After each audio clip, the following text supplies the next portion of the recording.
always at the stick. From who's got it better than us to brick by brick. It's always the 49ers way, from off-season to game day. Yeah, we talk back. It's the 49ers cutback.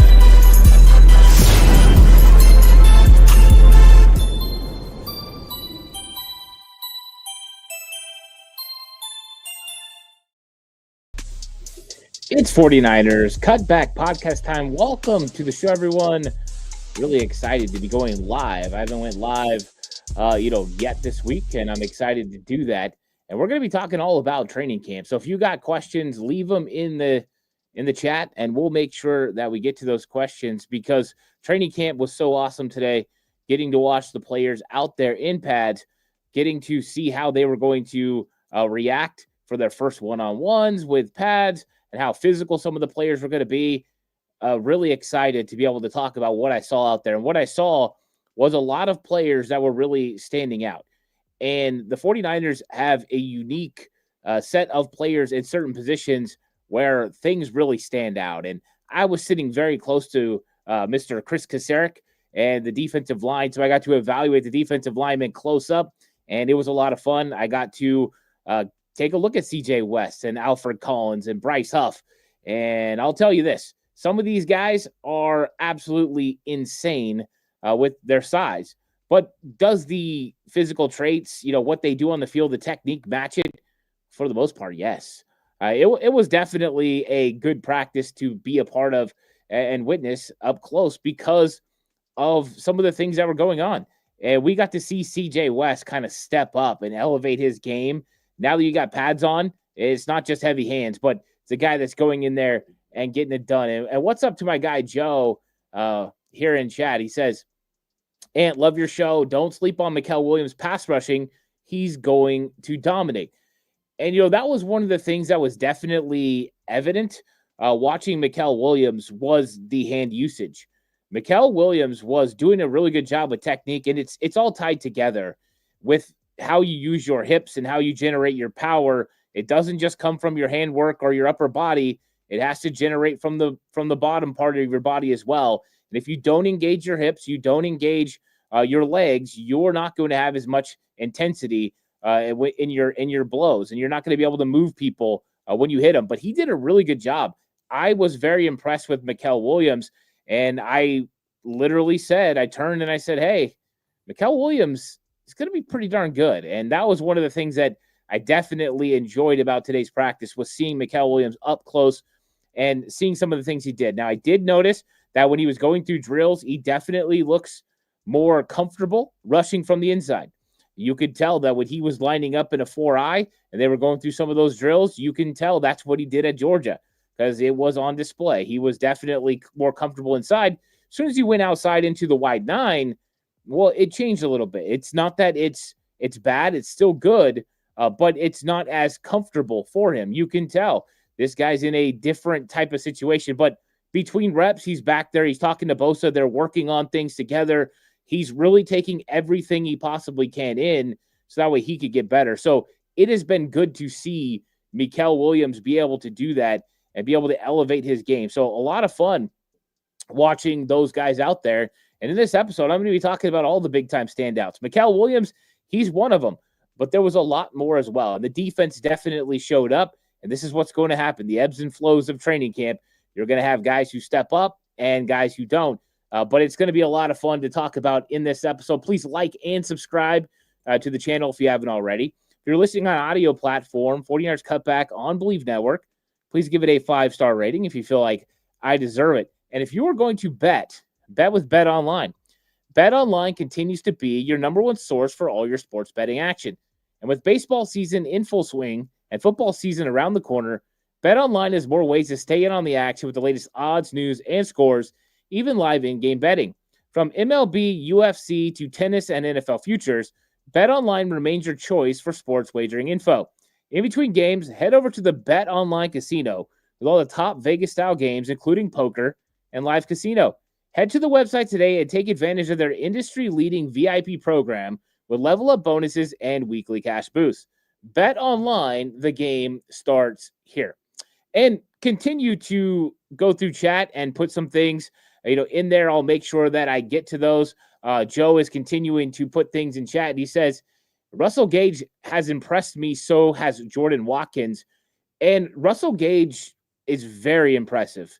And I kind of started feeling this way, 2-3 weeks ago. I started talking about Russell Gage. I was going over some of the film and seeing what he had done with the Tampa Bay Buccaneers most recently, playing with Tom Brady.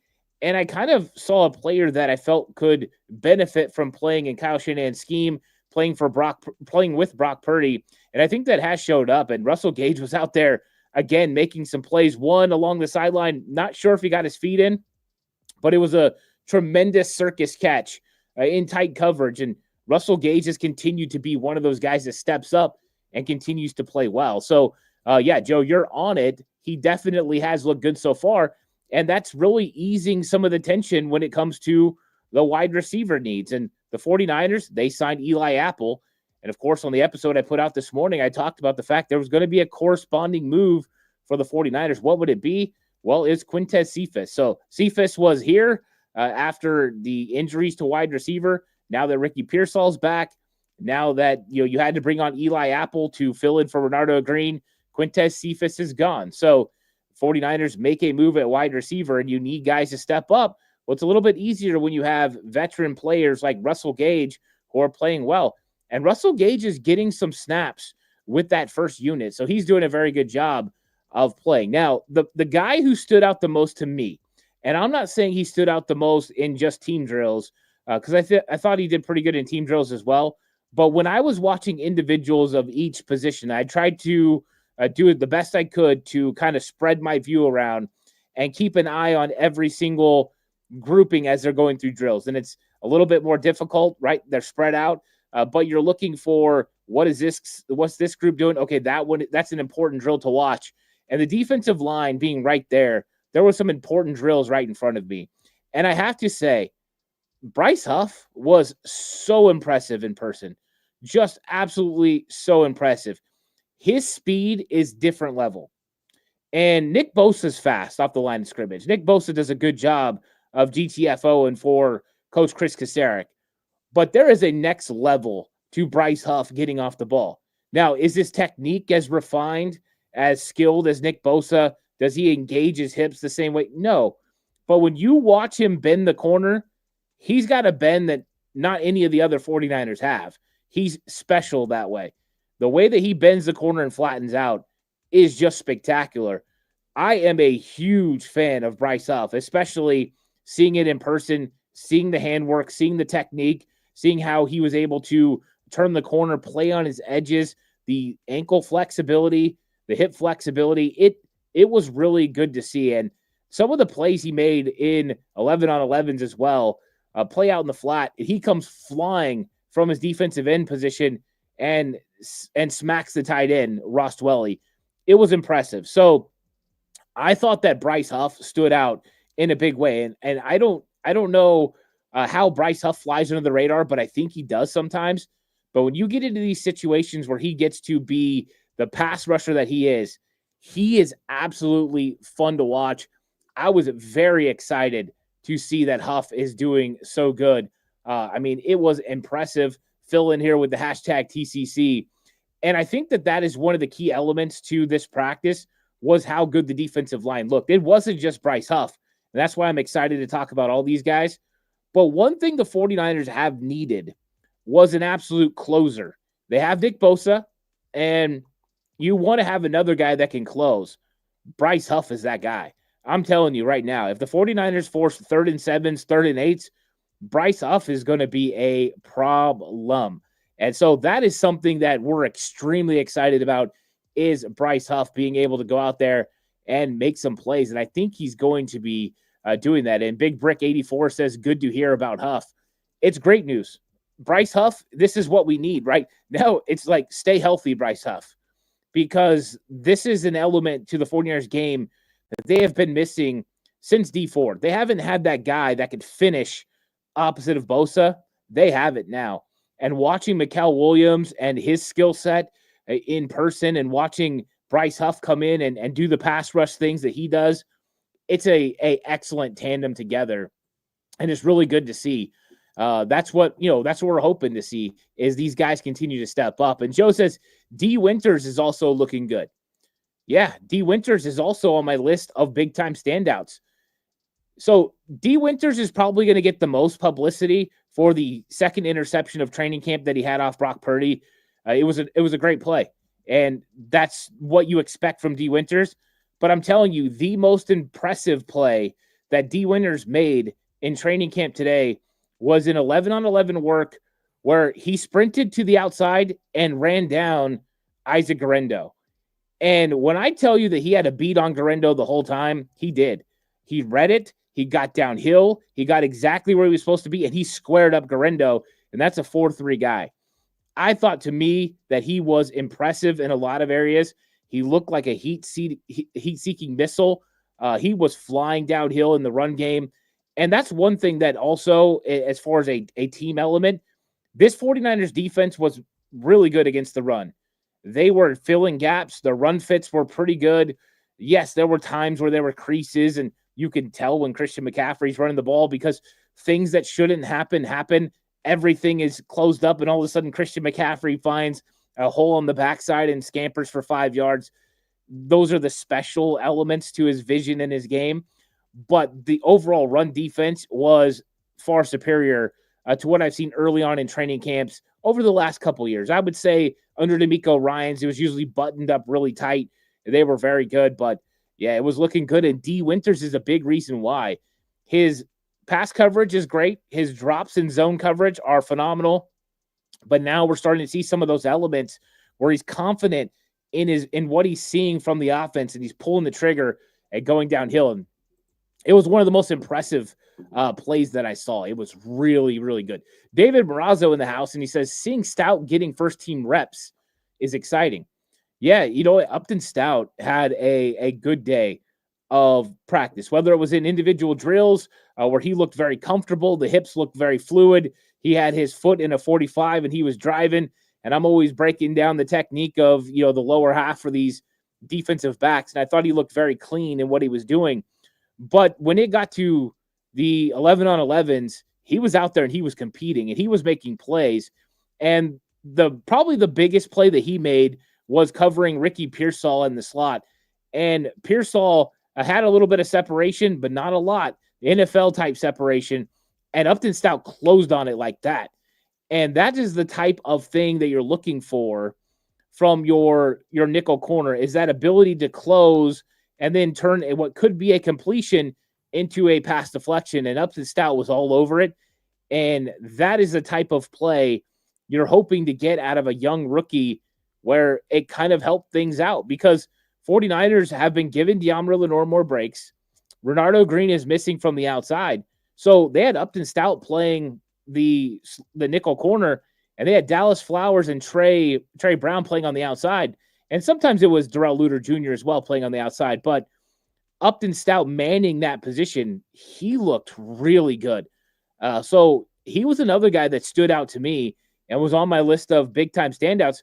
You guys are just hitting them in chat right now of the guys who are standing out because they were doing a very good job. It really was impressive. And, it's crazy because most of the names that have impressed in this practice especially were defense. Now, there were some offensive guys that have impressed and that have, made some plays. And Joe talks about the running backs. Garendo looking solid. Jordan James and Corey Kiner looking good too. And Patrick Taylor looked good. I think the 49ers running backs looked the best when it came to catching the football. All five of them, 6 if you include Kyle Juszczyk, all look good going and getting the football. And maybe it's 5, maybe I got my numbers wrong, but they were all going out and making plays. You had McCaffrey toe tapping on the sideline, doing McCaffrey things. But when they were going through some of their individuals, I really wanted to see how comfortable these guys looked, especially when they have their choice route. So choice route, you're going out there and the defender is going to determine if you break it into an out or if you go across the middle. And the 49ers had them doing it each way. And I got to tell you, they all looked pretty comfortable. Kiner, Jordan James, Isaac Garendo, Patrick Taylor, Christian, they all look comfortable going out there, catching the football, seeing the ball in, getting upfield after it. I didn't see no bad looks, no taking their eyes off the football, no drops. It looked pretty good. And then when you got to, the 11 on 11 work, you saw them be able to win deep vertically. We saw Jordan James win on a deep vertical pass. We seen a Patrick Taylor win on a vertical pass coming out of the backfield. So 49ers definitely had it going early on, and the running backs were a big reason why. So, yeah, they were all making plays today. It was impressive to see what they were doing. Big Brick talks about Huff will be a major factor in the NASCAR package, and he will. And that's going to be one of the things that's cool is having those two elite pass rushers on the outside. It's going to make it a little bit easier for the guys on the inside. And another standout who could end up being a part of that NASCAR package on the inside, CJ West. So CJ West is an interesting guy because he's a one-tech build, right? Everything about him screams DJ Jones. But when you watch him pass rush, he definitely shows more upside than DJ Jones as a pass rusher. It's not like DJ Jones is a slouch when it comes to pass rushing, but West's hands are a little bit more violent than DJ Jones. I don't think he has the overall push, right? He's not going to bulldoze somebody right into the backfield as consistent as DJ Jones. He has that ability, but it's definitely something that I saw from him today. The hands, the hand work, the technique, he was moving pretty good. And he's an interesting guy. I think that he's got some potential to be a versatile defensive tackle as well. I think he can play one tech. I think he'll be a dangerous one tech.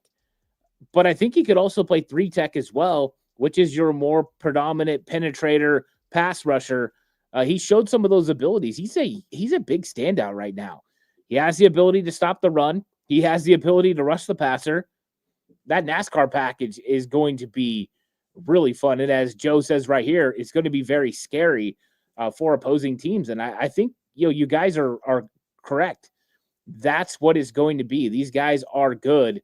And, Joe talks about the energy for the team, and the energy is great. You can tell out there on the field, they're focused. They're locked in. It's from coaches to trainers to players.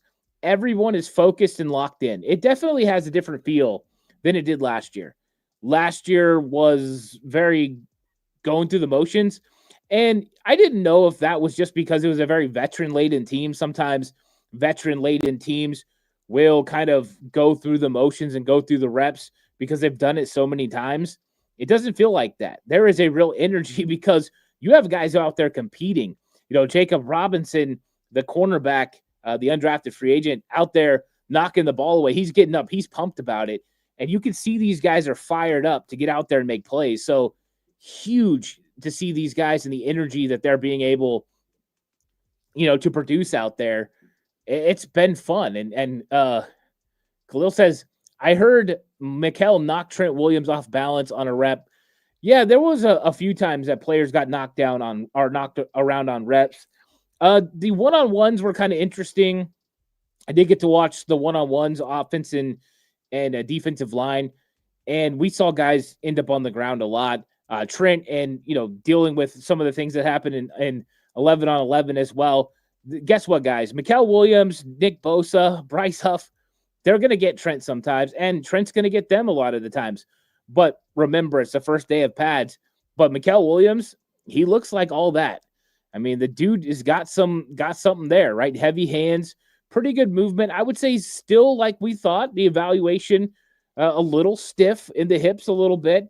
He doesn't bend the corner as good as a guy like Bryce Huff, right? He's not that ultimate bend guy.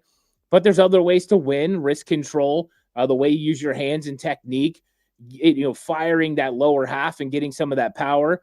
And he does have that ability. And there's enough speed there, too, that I definitely think that he's got the ability. But, yeah, he's impressive. Knocking Trent a little bit, it's definitely there. What's up, Josh? How's it going? Josh in the chat says, what's up, Ant? I'm glad you guys are all coming through here. And Callie says, our front seven is going to be disruptive this year. D. Winters is looking good. And I think that's one of the big takeaways from the 49ers defense so far is the front seven looks very stout against the run. They do. They are eating up run lanes for these running backs. They are scanning, they are looking, and a lot of times there's nowhere to go. These guys are having to just put their head down and try to get the yards that they can. And that's exactly what you're looking for. You want those run fits, and they're making these guys have to stretch plays out, right? Outside zone plays, they're not being able to cut it back, get vertical as quickly as they want. These defensive linemen are holding ground in the middle. The guys on the edge are setting a firm edge, and then linebackers are coming up and filling. So it does look really good right now for the 49ers when you're talking defensive front seven and how they're stopping the run. It's been impressive, and the linebackers are doing it as well. I saw really good play. I talked about D. Winters earlier. Really good play from Tatum Bethune today. A really good play from Jalen Graham, and I know he's not going to get talked about, but he looked good. Gifford covering out in the flat. He was flying around a little bit. So, yeah, I mean, there's some guys out there making some plays for the 49ers. And Josh says, how is Stout looking? I thought Stout looked good. I mean, he is on my big-time standouts list. He is moving. And what I love about him is there's no moment that's too big. Like, he wants competition. He wants to lock up with Ricky Pearsall. He wants to lock up with Demarcus Robinson. He wants to take these guys on one-on-one. There is no fear in guys like Upton Stout and Marcus Siegel, and even the younger guys like Jacob Robinson, Derek Canteen. These guys are competing. But with Stout, what I love about him is his change of direction. He changes direction on a fly. His hips are fluid, and he drives on the football. So a quarterback sometimes think they have a little bit of space on him, but he drives on it quickly. And he's also doing pretty good in run fits. It's not perfect yet. That is one area I think Upton Stout's going to get better at as we go through training camp, is being able to step up and run fits and make those plays. Sometimes they're walling him off. The receivers are coming in and getting him as he's stepping up. A little bit on cutbacks as well. I've seen him overdrift a little bit when he had run the responsibility for a play going away. So these are things he's going to have to work on. But overall, I think he looks really good. In coverage, he looks great. And so I'm excited about Upton Stout. He's going up super high in the air, knocking footballs away, getting the whole crowd to give oohs and ahs. Yeah, he's definitely looking like a guy that's got a chance. And I'm not saying he's going to start. He's got a chance, though, to compete. And I don't think Trey Brown looks bad either. He looked good as well. Saw him a lot on the outside today, but he's continued to, look good. And that's what we need. We need these young guys to be able to step up and make plays. And that's hopefully what you're going to get out of these guys. And we got, Joe and Josh are talking about Stone Blanton. And I will say this. Some of the young linebackers are having some negative plays here and there.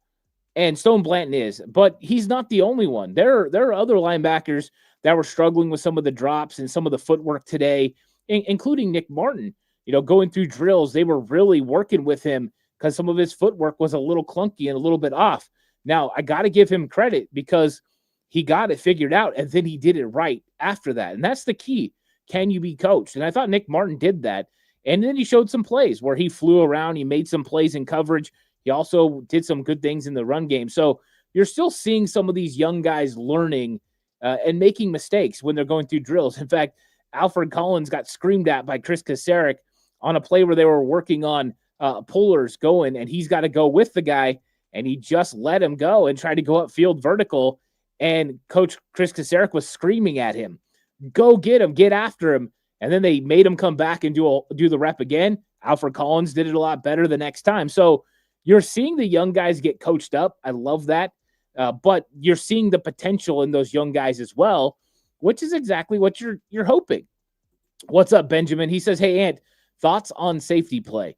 I think right now the safety play is hit and miss. There's moments it looks really good, and then there's moments where it's a little shaky. And some of it depends on the personnel that's in and the coverage the 49ers are running. And sometimes when you're looking at the safety play too, it's what's being asked of them at the moment. And it's fun because the defense and offense work together. So sometimes they put those safeties in tough situations on purpose, or you put a linebacker in a tough situation. So I thought that Jason Pinnock has looked good so far. I think that him and Jair Brown are right now the front runners to be the starting safeties. But I will say this. I thought Richie Grant has had some moments where he looked really good. And I was very impressed with Marquise Siegel. I think Marquise Siegel sniffed out some plays today that I thought were very impressive that did show football IQ. Now, how quickly is he going to figure out this scheme? I don't know, but he's definitely got something there, right? There's some juice there where he's thinking things through and he's thinking ahead of time of what's happening by formation and personnel. And he's kind of getting that already figured out. And that means he's a film study. And I've heard that from the 49ers. They were talking about that, but to actually see him on the field, I don't know if Marquis Siegel can make enough of a leap to start in year one, but I wouldn't be surprised if we don't get, to the end of the regular season and we're seeing Marquis Siegel playing very positive football and maybe even in some dime packages because he does look good in coverage and he's playing physical and he was doing work with one of the coaches today and it was really good work. I was very impressed. So I do like him. And here's the thing. Josh says who's getting first team reps across the O-line. So on the O-line today, Trent Williams was practicing. So it was Trent Williams at left tackle. It was Nick Sakel at left guard.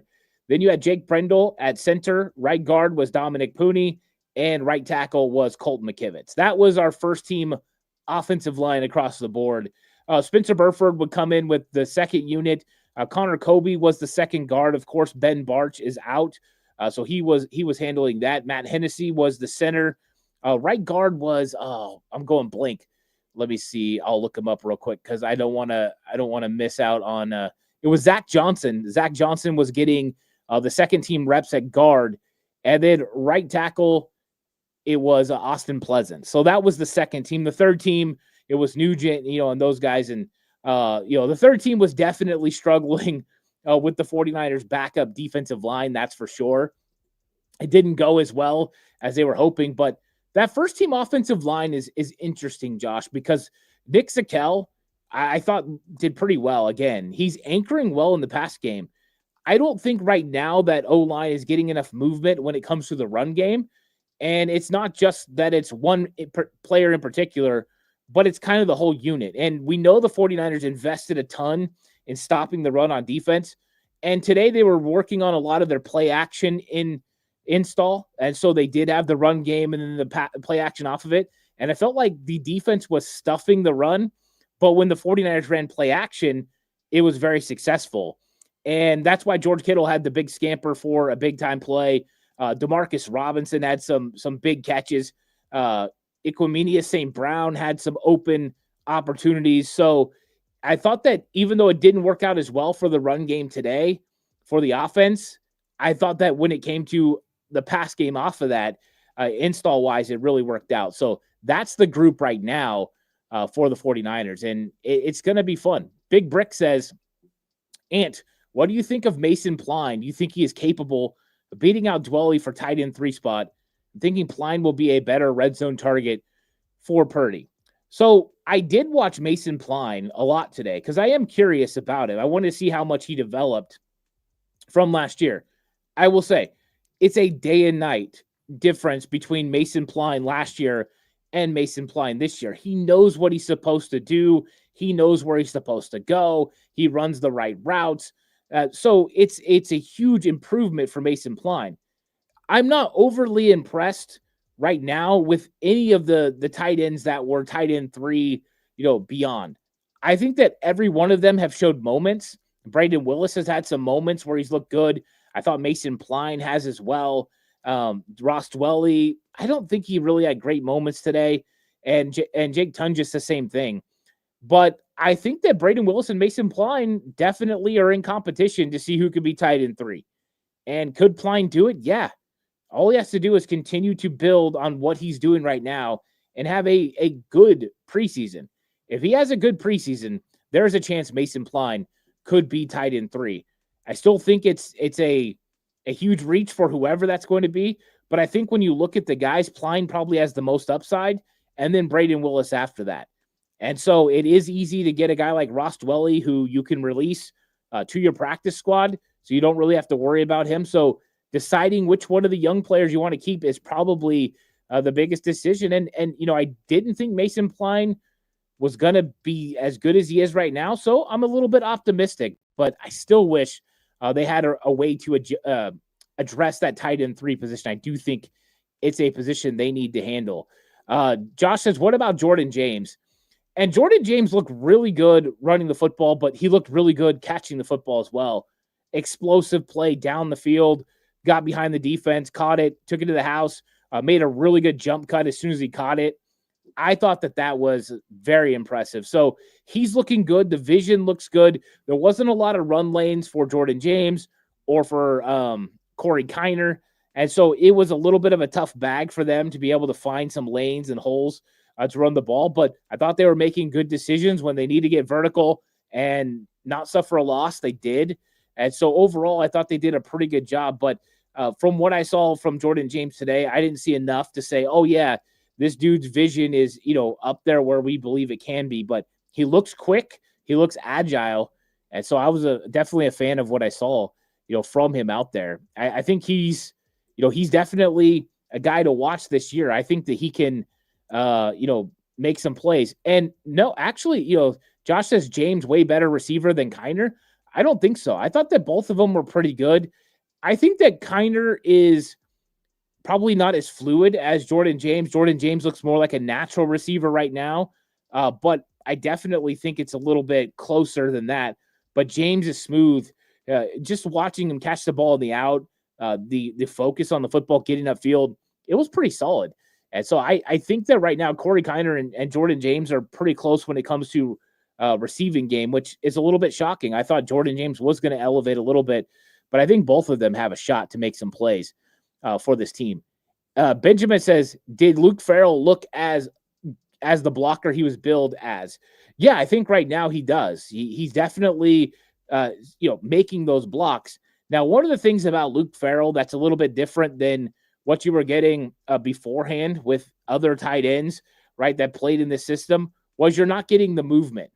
That was one of the things that you got beforehand was movement.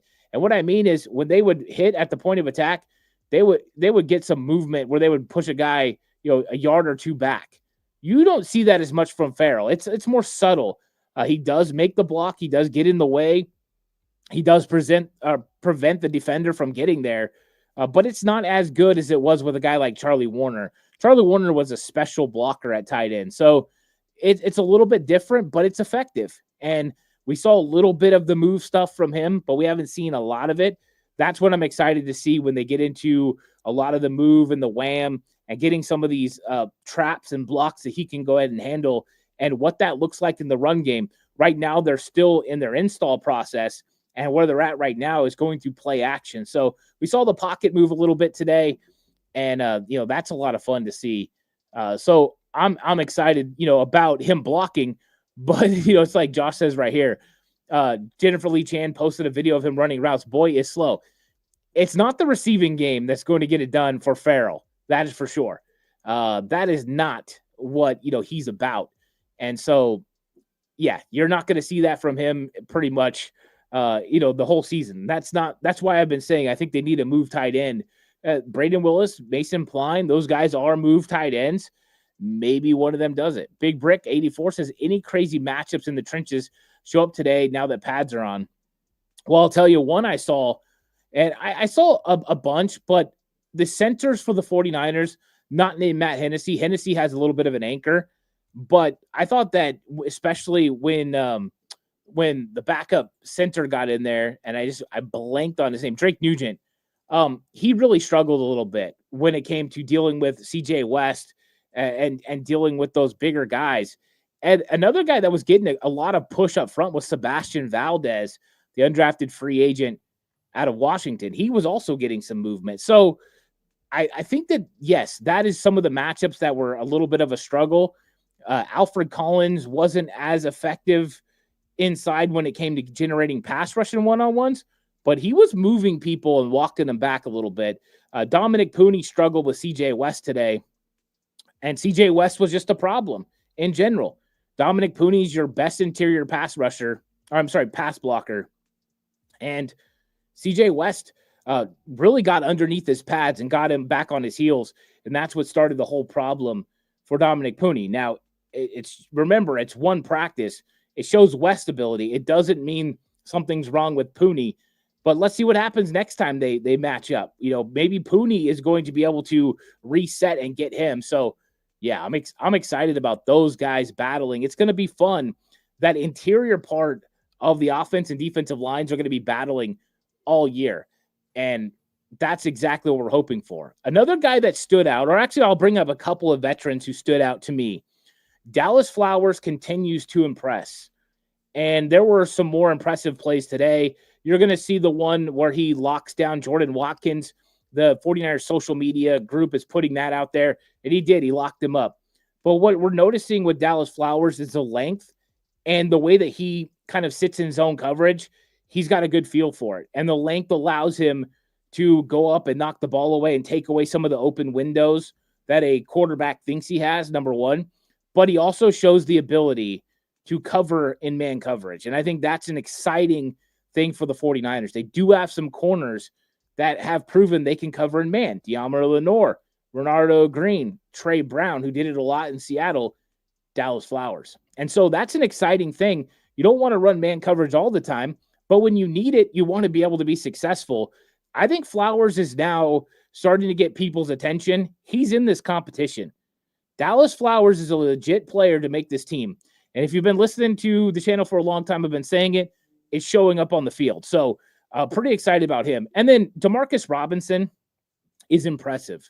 Demarcus Robinson is a professional wide receiver. He knows where to go. He knows when to sit down. He knows, how to catch the ball. Everything he does, the route running, the technique, the alignment, understanding the defensive coverages he's going against.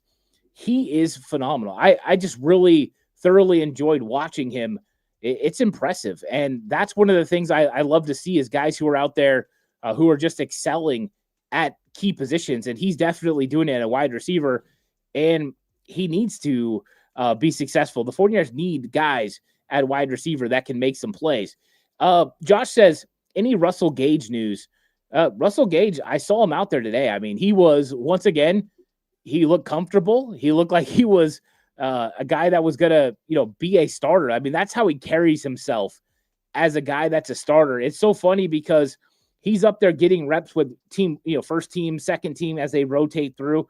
Just so everyone knows, almost every wide receiver works with, team 1, team 2, team 3. They want to get these guys out there against different matchups with the corners, playing with the different quarterbacks. There's a lot of elements to this. But Russell Gage down the sideline had probably one of the most impressive catches of the day, whether he was inbounds or out of bounds. I don't know for sure. He claimed he was in. The defense claimed he was out. The referee kind of said he was out.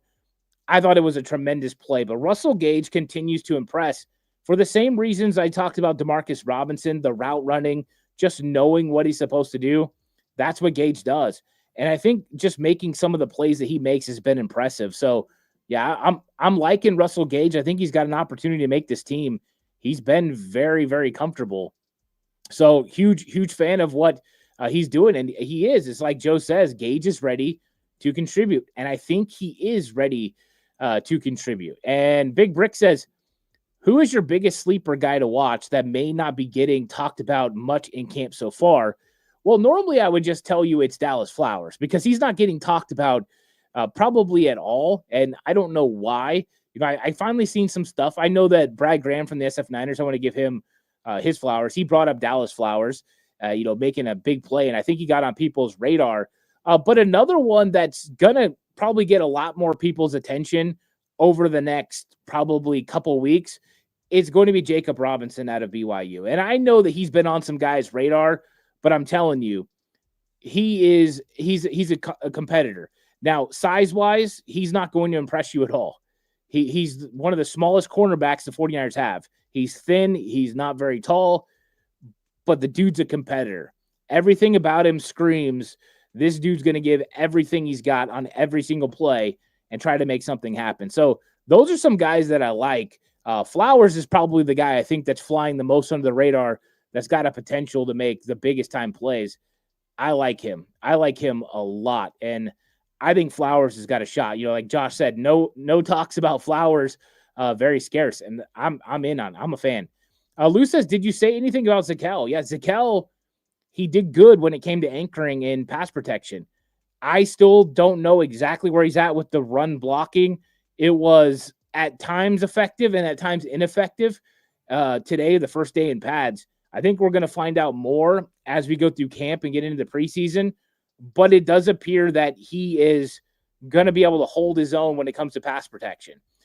He was doing very well and anchoring against the guys like CJ West and Alfred Collins, and some of the bigger defensive tackles. Evan Anderson, they were anchoring against him as well. And we know his pass rush isn't great, but yeah, Zakel's look good.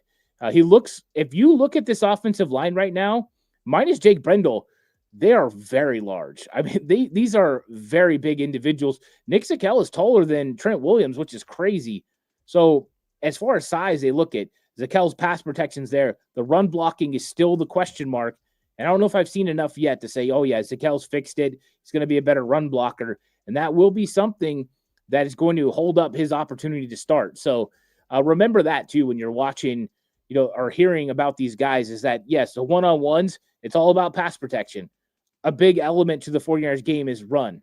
And today it wasn't a great day when it came to the run blocking. So that's one of the reasons why I think Zakel was probably going to get some attention as one-on-ones continue through training camp. But we'll see. Josh says, Ant, most likely bigger name guy to not make the 53 this year. Any guesses? A bigger name guy. It depends on, what you consider a big name. I think one guy who might not make this team, who's kind of at least gotten a lot of street cred as far as, people talk him up a lot. I think Darrell Luter Jr.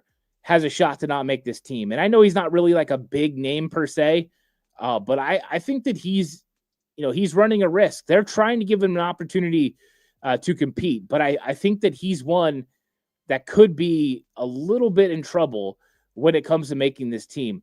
And then other than that, it could come down to a defensive lineman, a guy like, I don't know if he's considered a big name, but Kevin Givens or Kalia Davis. There's a chance that neither one of those guys, make the team if some of the other guys step up, depending on what Evan Anderson does. They gave Evan Anderson a chance to get some first-team reps. Jordan Elliott wasn't practicing today. And so we've seen them kind of rotate guys through. But, I mean, to me, there's not like a guy that I say, oh, yeah, that's a big-time player, probably not going to make the team, probably just those guys. And, Josh even says, got to keep Givens. Givens is good. Givens is good. I thought he looked pretty good today in pass protection or pass rush as well in one-on-ones. Joe says, how is Bart's injury? He's been working on the side field. It looks like he's progressing nicely, so he'll be back. And when he is, that competition heats up. I will say this. Connor Kobe had some good moments today. Connor Kobe did have some good moments. He is not ready to start. He's not as far along last year as Dominic Pooney was. That is for sure. He's not Dominic Pooney, but he does look like he's a capable offensive lineman in the NFL. So let's keep an eye on Connor Kobe as well. But the competition won't be Kobe. Just so people know, in my opinion, from what I've seen so far through training camp, Connor Kobe's not in competition for the starting left guard job. It's Nick Zakel and Ben Barch when he comes back. But yeah, Papa J says, how does Jair Brown look? Pretty good. I mean, I thought that Jair, he looks better than he did last year. He looks more comfortable and confident in his abilities, and he's more around the football than he was last year. We're not seeing as many of the issues that we saw last year, the breakdowns in coverage. Yeah, that's not happening so far. He's been having good angles so far. So it's not perfect. There's still elements to his game he's got to work on, but it is an improvement from last year, which is huge. Josh says, how's the kicker competition heating up? It's, about what you would think, right? These guys are pretty darn even as far as, their kicks. And of course, if it's going to be even, Jake Moody's more than likely going to win. But it's fun to watch these guys continue to compete. It's always a blast, here they have a kicker competition. I love competition in general. So I love that they do it. Hey guys, please like and subscribe to the channel if you haven't already. I really appreciate it. Listening audio platform 49ers Cutback on Believe Network. Please give it a 5-star rating. This episode is brought to you by Bet Online. The game starts here. So I'm going to check out. I'll catch you guys in the next one. Until then, stay safe. Remember, the right way is always the 49ers way.